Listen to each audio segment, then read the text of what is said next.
Evening ഒരു site visit ചെയ്യാനായി സായയും പഞ്ചവും പുറത്തേക്ക് പോയി. കൂട്ടത്തിൽ കുറച്ച് സമയം ബീച്ചിലോ മറ്റോ പോകാനും അവർ തീരുമാനിച്ചു.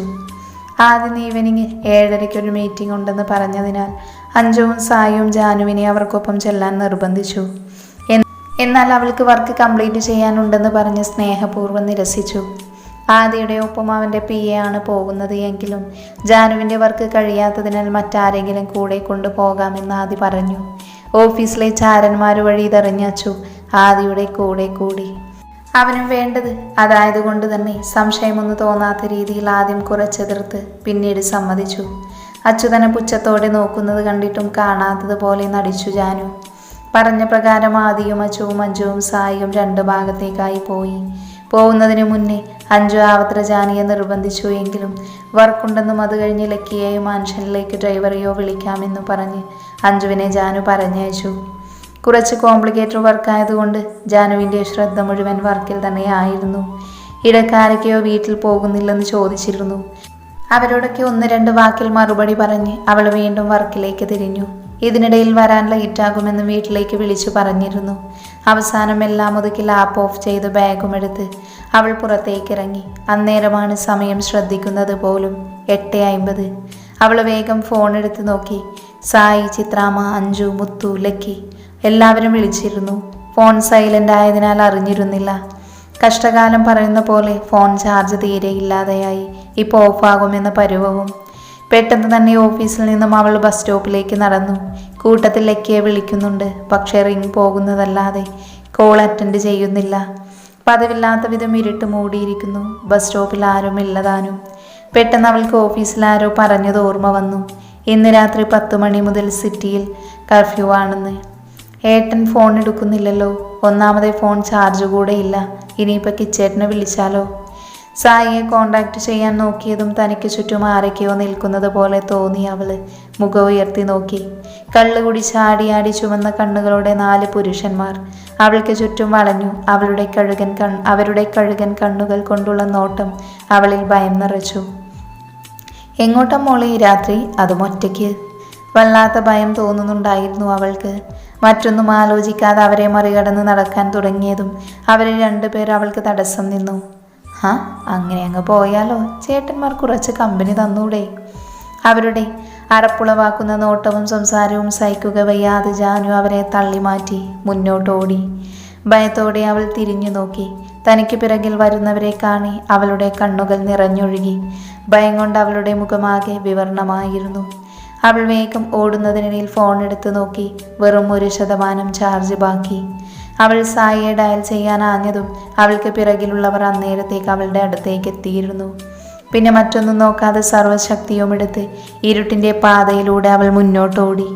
പക്ഷേ സായിയെ ഡയൽ ചെയ്യാൻ ആഞ്ഞതും കോൾ പോയത് ആദിക്കാണ്. പെട്ടെന്ന് ഫോണിലേക്ക് നോക്കിയ ജാനു അറ്റൻഡ് ചെയ്തത് കണ്ടു. ദേവേട്ട എന്ന് വിളിച്ചെങ്കിലും മറുഭാഗത്തുനിന്ന് കേട്ട ആദിയുടെ വാക്കുകൾ അവളെ അപ്പാടെ തകർത്തു. ദേവേട്ട, ഈ പറയുന്നതൊക്കെ സത്യമാണോ? ഞാൻ പറഞ്ഞത് സത്യമാണ് അച്ചു. കുട്ടിക്കാലം മുതൽക്കേ ഞാൻ സ്നേഹിച്ചത് നിന്നിലായിരുന്നു. പക്ഷേ എല്ലാവരുടെയും മുന്നിൽ എനിക്കത് പ്രകടിപ്പിക്കാൻ പറ്റിയില്ല. നിന്നോട് ദേഷ്യം കാണിക്കുമ്പോഴും ഉള്ളിൻ്റെ ഉള്ളിൽ ഞാൻ വേദനിച്ചിരുന്നു. അവസാനം എല്ലാവരോടും തുറന്നു പറഞ്ഞ് നിന്നെ വിവാഹം കഴിക്കാൻ എൻ്റെ ജീവിതത്തിലേക്ക് കൂട്ടാൻ വിചാരിച്ചപ്പോഴാണ് എനിക്ക് ആ ജാനകിയെ കല്യാണം കഴിക്കേണ്ടി വന്നത്. വെറുപ്പാണ് എനിക്ക് അവളോട്, എൻ്റെ പ്രണയം തകർത്തവളോട്. ഇത്രയും നാളും ഞാനെല്ലാം സഹിച്ചു. പക്ഷേ ഇനി എനിക്ക് നീ വേണം അച്ചു. എൻ്റെ നല്ല പാതയായി, എൻ്റെ ഭാര്യയായി എനിക്കൊപ്പം നീ വേണം. അധികം വൈകാതെ തന്നെ ജാനിയെ എൻ്റെ ജീവിതത്തിൽ നിന്നും ഒഴിവാക്കി നിന്നെ എനിക്കൊപ്പം ഞാൻ ചേർക്കും. അതോടുകൂടി ജാനിയുടെ ഫോണിൻ്റെ ചാർജ് തീർന്നു.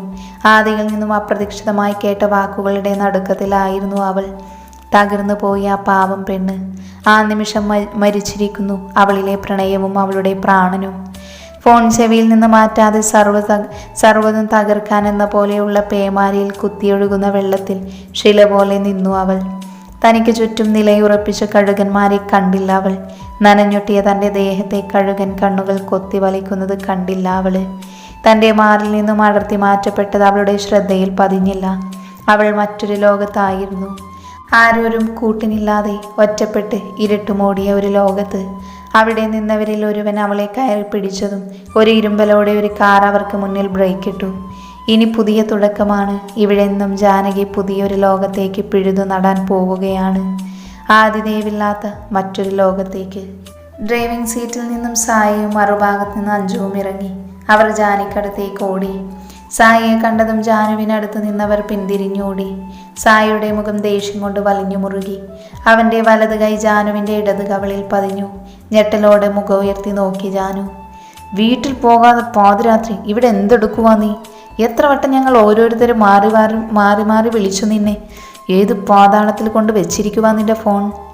സായിയുടെ അലർച്ചയിൽ അഞ്ജു കൈകൾ കൊണ്ട് ചെവികൾ രണ്ടും പൊത്തിയപ്പോൾ ജാനു പൊട്ടിക്കരഞ്ഞോട് സായിയെ മുറുകെ കെട്ടിപ്പിടിച്ചു. സമാധാനമായല്ലോ എന്ന എക്സ്പ്രഷൻ ഇട്ട് അഞ്ജു സായിയെ നോക്കി. അവനും വല്ലാതിരുന്നു. അപ്പോഴത്തെ ദേഷ്യം കൊണ്ട് പറഞ്ഞതാണ്. അവളിങ്ങനെ കരയുമെന്ന് വിചാരിച്ചില്ല. സോറി മോളി, നിന്നെ കാണാതെ ടെൻഷനിൽ ദേഷ്യപ്പെട്ടു പോയതാ. പോട്ടെ, എൻ്റെ കുട്ടി കരയാതെ. അവളുടെ മുടിയിഴകളിൽ തലോടി അവൻ. ഇരുവരെയും നോക്കി ചെറുചിരിയോടെ അഞ്ജു നിന്നു. സായി തന്നെ അവളെ ചേർത്ത് പിടിച്ച് കാറിലേക്ക് ഇരുത്തി. അഞ്ജു അവൾക്കൊപ്പം കയറിയിരുന്നു. സായി ജാനുവിനോട് സംസാരിക്കാനാഞ്ഞെങ്കിലും അഞ്ജുവിൻ്റെ മാറിൽ ചാഞ്ഞു കിടന്ന് കണ്ണീർ ഒഴുക്കുന്നവളെ വിളിക്കാൻ അവന് തോന്നിയില്ല. 10 മിനിറ്റ് കൊണ്ട് അവരുടെ കാറ് മാൻഷനിലെത്തി. ജാനുവിനെ കാത്തുന്ന പോലെ സുരേഷും റാണിയും ഒഴികെ ആദ്യം നിറഞ്ഞ മുഖത്തോടെ ബാക്കി എല്ലാവരും പുറത്തുണ്ടായിരുന്നു. കാറിൽ നിന്നും ഇറങ്ങി അഞ്ജു ചേർത്ത് പിടിച്ചുകൊണ്ട് വരുന്ന ജാനിയെ കാണി എല്ലാവരും അവൾക്കടുത്തേക്ക് വേഗത്തിൽ നടന്നു. മോളെ, എന്തു പറ്റി? ടെൻഷനോടെ മുത്ത് ചോദിച്ചു. ചിത്രാമ്മ ആവലാതിയോടെ അവൾ ആകമാനം നോക്കുന്ന തിരക്കിലായിരുന്നു. ഐഷു പെട്ടെന്ന് അഞ്ജുവിനെ എതിർഭാഗത്ത് നിന്ന് അവൾക്കൊപ്പം ജാനുവിനെ ചേർത്ത് പിടിച്ചു. കിച്ചു, ജാനുമോൾക്ക് എന്താ പറ്റിയത്? ഗൗരവം നിറഞ്ഞ സ്വരത്തോടെ ചിത്രാമ്മ സായിയോടായി തിരക്കി. അത് പിന്നെ ഓഫീസിൽ കുറച്ച് പ്രോബ്ലംസ് ഉണ്ടായിരുന്നു. അത് കഴിഞ്ഞിറങ്ങിയപ്പോൾ താമസിച്ചതാ. ഞാനും അഞ്ജലിയും സൈറ്റിൽ പോയതുകൊണ്ട് ആദ്യ മീറ്റിങ്ങിനും പോയിരിക്കുന്നതിനാലും ജാനു ഇന്ന് ഒറ്റക്കായിരുന്നു ഓഫീസിൽ നിന്നും ഇറങ്ങിയത്. ആ വഴിക്ക് ആക്സിഡൻ്റ് ഉണ്ടാകാൻ ഒരുങ്ങി. എങ്കിലും കൃത്യസമയത്ത് ഞങ്ങൾ അവിടെ എത്തിയിരുന്നു. സായി കാര്യങ്ങൾ ചുരുക്കി എല്ലാവരോടും എന്ന പോലെ പറഞ്ഞു. അയ്യോ, എന്നിട്ട് മോൾക്ക് എന്തെങ്കിലും പറ്റിയോ? ജാനുവിൻ്റെ മുഖത്ത് ആകമാനം തഴുകി ഐഷു നിറഞ്ഞ കണ്ണുകളോടെ ചോദിച്ചു. താൻ കാരണം ആരും വേദനിക്കാൻ പാടില്ലെന്ന് ജാനുവിന് നിർബന്ധമുള്ളതിനാൽ എനിക്ക് കുഴപ്പമൊന്നുമില്ല അമ്മ. ഇന്ന് ഓവർ വർക്കായിരുന്നു, അതിൻ്റെ ക്ഷീണമാണ്. ഒന്ന് കിടന്നാൽ കൊള്ളാമെന്നുണ്ട്.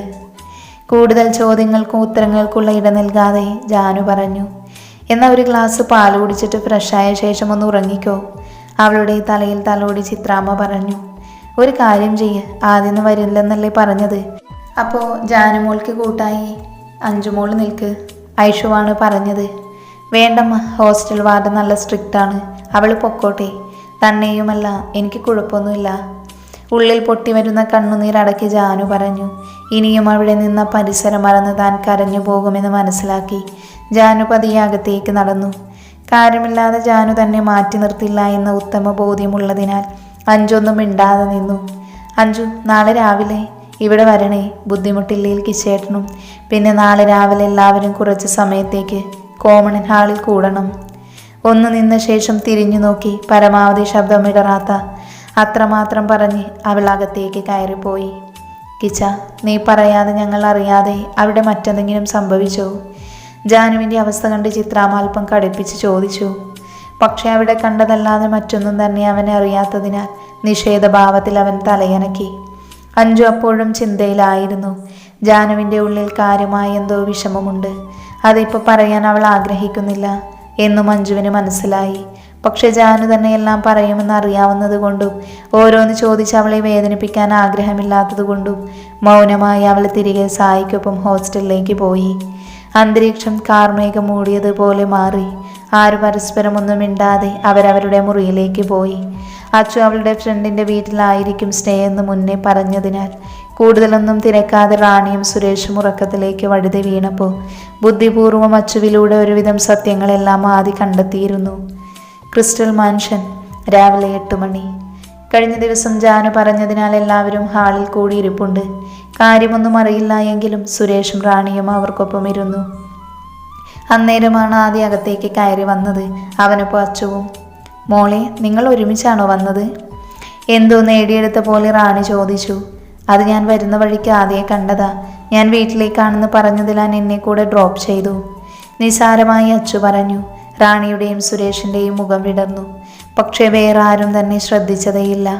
വന്നപ്പോൾ മുതൽ എല്ലാവരുടെയും മുഖത്ത് ടെൻഷൻ ഉള്ളതിനാൽ ആദ്യം ശ്രദ്ധിച്ചിരുന്നു. അവൻ ലക്കിയെ വിളിക്കാൻ തുടങ്ങിയതും പുറത്തു നിന്നും സായിയും മഞ്ജുവും കയറി വന്നതും ഒരുമിച്ചായിരുന്നു. പതിവില്ലാതെ രാവിലെ തന്നെ സായിയെയും അവനൊപ്പം മഞ്ജുവിനെയും കണ്ടതും അവൻ്റെ ഉള്ളിലെ സംശയം ബലപ്പെട്ടു. മറ്റാരെയും നോക്കാതെ ആദ്യ പെട്ടെന്ന് തന്നെ സായിയെ പിടിച്ചു വലിച്ച് പുറത്തേക്ക് നടന്നു. എന്താടാ, അവർക്കെല്ലാം എന്താ പറ്റിയത്?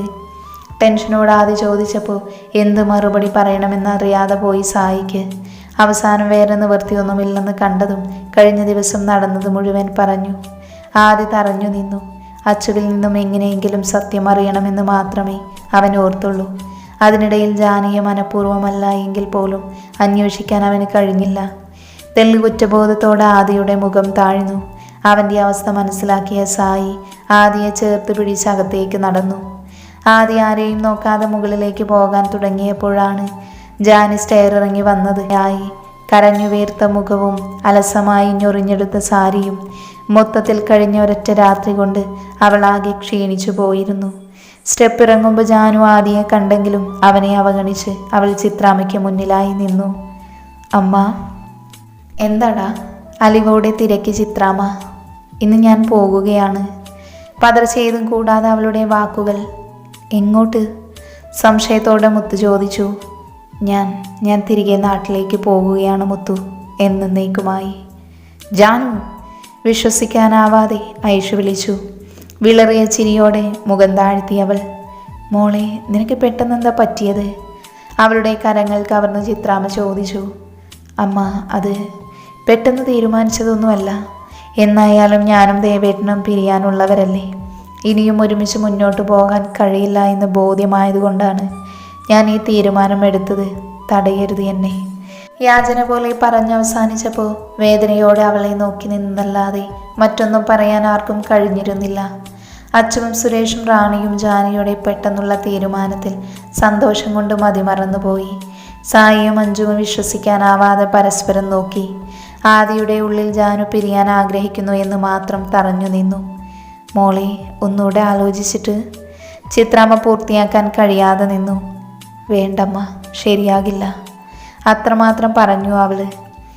ഞാൻ ആത്മാർത്ഥമായി സ്നേഹത്തോടെ തന്നെയാണ് അമ്മ എന്ന് വിളിക്കുന്നത്.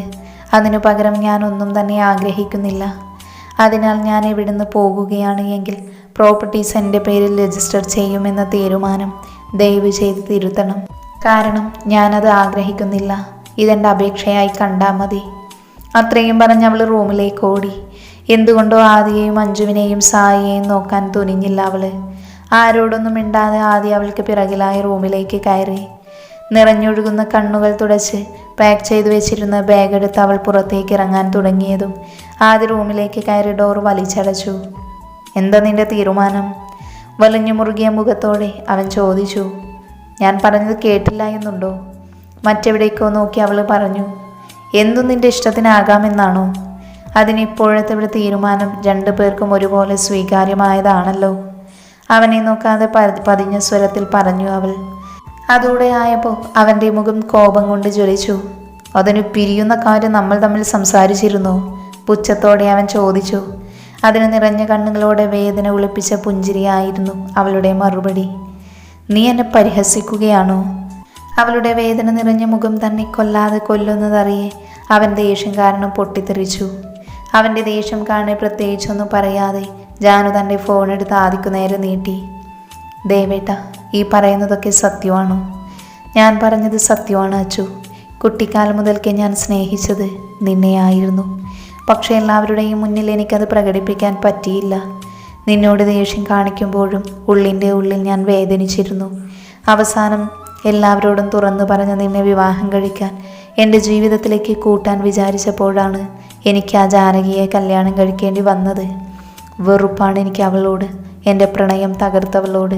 എല്ലാം സഹിച്ചു. പക്ഷേ ഇനി എനിക്ക് നീ വേണം അച്ചു. എൻ്റെ നല്ല ഭാര്യയായി, എൻ്റെ ഭാര്യയായി എനിക്കൊപ്പം നീ വേണം. അധികം വൈകാതെ തന്നെ ജാനി എൻ്റെ ജീവിതത്തിൽ നിന്നും ഒഴിവാക്കി നിന്നെ എനിക്കപ്പോൾ ഞാൻ ചേർക്കും. സാഹചര്യം കൊണ്ട് ഉള്ളിൽ നിറഞ്ഞ വേദനയോടെ പറയേണ്ടി വന്ന വാക്കുകളാണ്. പക്ഷേ അതവൾ കേട്ടു എന്നത് ആദിയെ സംബന്ധിച്ച് സഹിക്കാവുന്നതിലും അപ്പുറമായിരുന്നു. ശില പോൽ നിന്നുപോയി അവൻ. ഇനി കൂടുതലൊന്നും അറിയണ്ടല്ലോ. അവസാനം എന്ന പോലെ ജാനു പറഞ്ഞു. ശേഷം ബാഗുമായി താഴേക്കിറങ്ങി. അന്നേരം ഒരു തുള്ളി കണ്ണുനീർ അവൻ്റെ കവിളിനെ നനച്ചൊഴുകി. സായയുടെ അച്ഛനും അമ്മയും തറവാട്ടിൽ പോയതിനാൽ അവർ ആ സമയം അവിടെ ഇല്ലായിരുന്നു. മുത്തുവിനെയും ഐഷുവിനെയും ചിത്രാമ്മയെ അവസാനമായി പുണർന്നു ജാനി. ഓർമ്മയിലുണ്ടാകും ഇരുവരും എന്നും. ഇടറുന്ന വാക്കുകളാൽ പറഞ്ഞിളക്കിയ പുണർന്ന ശേഷം ആരുവിൻ്റെ കവളിൽ ചുണ്ടു ചേർത്തു അവൾ. തനിക്ക് വേണ്ടി നിറഞ്ഞു വരുന്ന പല കണ്ണുകളും കണ്ടില്ലെന്ന് നടിച്ചു അവൾ. എൻ്റെ ഏട്ടനായി തന്നെയാണ് കണ്ടതും എന്നും ഇന്നും, ഇനി അങ്ങോട്ടും പോട്ടെ. യാത്ര പറച്ചിൽ പോലെ കിച്ചുവിനോടും പറഞ്ഞു. അവസാനമായി ചിത്രാമ്മയെ ഒന്ന് നോക്കി ജാനു അഞ്ജുവിൻ്റെ മുന്നിൽ നിന്നു. വാ ഇറങ്ങാം. അത്രമാത്രം പറഞ്ഞ് അഞ്ജു അവളുടെ കൈകൾ കോർത്തു പിടിച്ചു. അത്ഭുതമൊന്നും തോന്നിയില്ല ജാനുവിന്. കാരണം ഏതവസ്ഥയിലും അഞ്ജു കൂടെ ഉണ്ടാകുമെന്നത് അത്രത്തോളം അവൾക്ക് ഉറപ്പുണ്ടായിരുന്നു. ഇരുവരും മനുഷ്യൻ പുറത്തേക്കിറങ്ങി. ഒന്നും കാണാൻ കഴിയാതെ ചിത്രമ്മ വെട്ടിത്തിരിഞ്ഞ് മുകളിലേക്ക് കയറി. മുത്തു കരഞ്ഞുകൊണ്ട് ഐഷുവിൻ്റെ കൈകളിൽ മുറുക്കെ പിടിച്ചു. അനുഭവിച്ച് കഴിഞ്ഞ കുറച്ച് മാസങ്ങളായി താൻ ജീവിച്ചിടും ഒരിക്കൽ കൂടി നിറമിഴികളാൽ നോക്കിയവൾ. ട്രെയിൻ ടിക്കറ്റ് ജാനു ബുക്ക് ചെയ്തിരുന്നതിനാൽ നേരെ റെയിൽവേ സ്റ്റേഷനിലേക്കാണ് അവർ പോയത്. പക്ഷേ പോകുന്ന വഴി അവർ ഒരു ഇട റോഡിലേക്ക് കയറിയതും ഒരു വാൻ അവർക്ക് കുറുകെ വന്ന് ബ്രേക്ക് ഇട്ടതും ഒരുമിച്ചായിരുന്നു.